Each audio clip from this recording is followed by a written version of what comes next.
সম্মানিত সুপ্রিয় দর্শক শ্রোতা, দেশ ও প্রবাস থেকে যারা আমাদের সাথে সংযুক্ত আছেন, আমাদের ভিডিও দেখছেন অথবা শুনছেন, সবাইকে আন্তরিক প্রীতি ও শুভেচ্ছা জানিয়ে শুরু করছি আজকের প্রতিবেদন। বন্ধুরা, আজকের এপিসোডে সুইট একটা মিষ্টি অপরূপা আপু আছে, তার জীবনের গল্প কথাগুলা আপনাদের মাঝে তুলে ধরার চেষ্টা করব। আপনাদের হাতে যদি সময় থাকে, ভিডিওটা না টেনে দেখেন, বুঝতে পারবেন এই সুইট আপুটির প্রতিবেদনে আসার কারণ সম্পর্কে আপনারা জানতে পারবেন। কথা না বাড়িয়ে পরিচয় করাইতেছি। আসসালামু আলাইকুম। ওয়ালাইকুম আসসালাম। আসসালামু আলাইকুম। ওয়ালাইকুম আসসালাম। কেমন আছেন আপনি? ভালো আছেন? আলহামদুলিল্লাহ ভালো আছি। ভালো আছেন? এই তো আমিও আলহামদুলিল্লাহ ভালো আছি। আপু, আপনি দীর্ঘ কয়েকদিন ধরে যোগাযোগ করছিলেন প্রতিবেদন করবেন।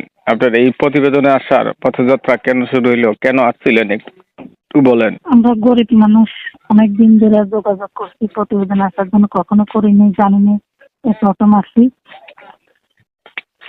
আমার হাজবেন্ড মারা গেছে, আমার বাবাও নাই, ভাইও নাই, একজন ভালো মনের মানুষের জন্য আসছি।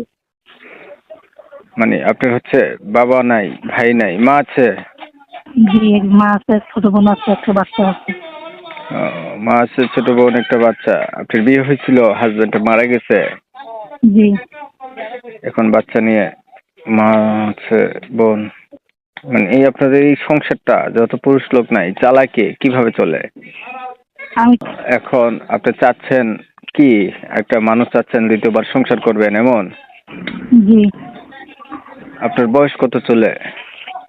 24। লেখাপড়া কিছু আছে? ক্লাস 8 পর্যন্ত লেখাপড়া করছি।